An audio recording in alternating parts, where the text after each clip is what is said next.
Hello అందరికీ. ఈరోజు వర్షం పడుతూనే ఉందండి మార్నింగ్ నుండి అస్సలు తగ్గట్లేదు.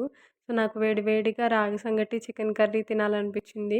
ఆఫీస్ నుండి వచ్చేటప్పటికే చికెన్ షాప్‌కెళ్ళేసి పావు కిలో చికెన్ తీసుకొచ్చాను. అండ్ దాంతో పాటు రాగి సంగటికి రాగి పిండి తీసుకొచ్చాననమాట.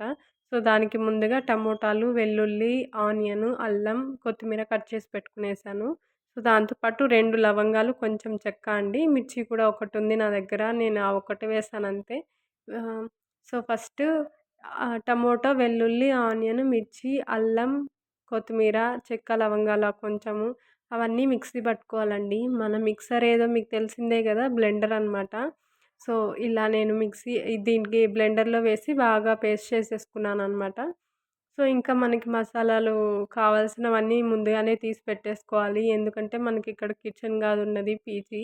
కిందికి, పైకి తిరగలేం గదా! అన్నీ ఆలోచించుకొని ఒక ప్లేట్‌లో పెట్టేసుకున్నాననమాట. చికెన్ మసాలా, గరం మసాలా అండ్ పసుపు, ధనియాల పొడి అండ్ కారం పొడి. సో, ఇవన్నీ పెట్టేసుకున్నాను ముందుగా ఆలోచించుకొని. మళ్ళీ మర్చిపోతే కిందికి, పైకి తిరగడం చాలా కష్టమండి.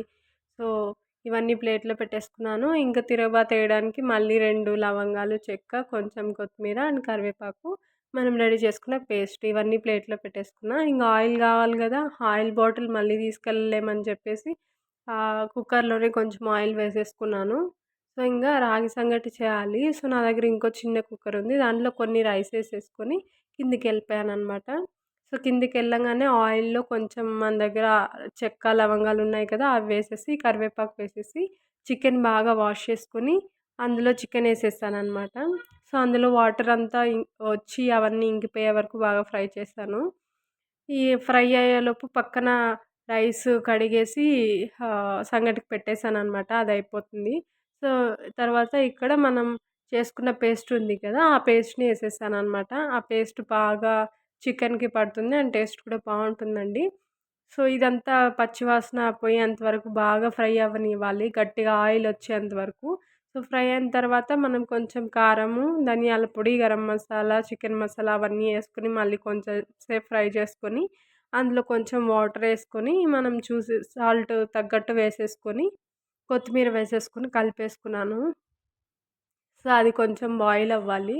బాయిల్ అవ్వక్కర్లేదు యాక్చువల్‌గా నాకింకా సంగటి ఇంకా రాగి సంగటి ఇంకా విజిల్స్ రాలేదనమాట. సో, వెయిట్ చేస్తున్నాను ఆ మూత తీసి దీనికి పెట్టడానికి. సో, ఇంతలో విజిలొచ్చేసింది. ఇటు సైడు విజిల్ పెట్టేసాననమాట చికెను. సో, అంతలోపు మనకిక్కడ రాగి సంగటి రెడీ అయిపోయింది. ప్రెషర్ కుక్కర్‌లో మీరు ఆహ్, నార్మల్‌గా రైస్‌కి 1 గ్లాస్‌కి 2 వాటరేస్తారు గదండీ! 1 గ్లాస్ ఆఫ్ రైస్‌కి. సో, ఇక్కడ 3 గాని, 3 ½ కానీ వేయాలనమాట. సో, వేసి ఒక 4, 5 విజిల్స్ పెట్టేసి, అందులో రాగి పిండేసి కలిపేసామంటే రెడీ అయిపోద్ది. నేను పీజీలో గూడా రాగి సంగటి చేస్తున్నానంటే, అది ఎంత ఈజీనో మీరే అర్థం జేసుకోండి. ఇంతలోపు మన చికెన్ కర్రీ రెడీ అయిపోయిందనమాట. అంతే. రాగి సంగటి, చికెన్ కర్రీ. చాలా రోజుల తర్వాత నేనసలు ఇంటి ఫుడ్‌లాగా ఫీలయ్యానండి. అసలు చికెన్ కర్రీ, రాగి సంగటి బెస్ట్ కాంబినేషను. చాలామందికి సంగటి నచ్చకపోతుండొచ్చు. కానీ ఒక్కసారైనా ట్రై చేయండి లైఫ్‌లో. చాలా బావుంటది. సో, అంటే రాయలసీమ వాళ్ళకి నచ్చదు అని మాట ఉండదనుకుంటాను. కానీ ఒకవేళ అలాంటి వాళ్ళుంటే ట్రై చేయండి. చాలా బావుంటది. ఇంకా అస్సలు ఈ చికెన్ కర్రీలకి గారెలు గాని తింటే అస్సలు సంక్రాంతి స్పెషల్ గదా! అది రాయలసీమలో సంక్రాంతొస్తుంది. సో, మీకెంతమందికి ఈ కాంబినేషన్ అంటే ఇష్టమో కమెంట్ చేయండి. అండ్ నా ఛానల్‌ని సబ్స్క్రైబ్ చేసుకోండి ప్లీజ్.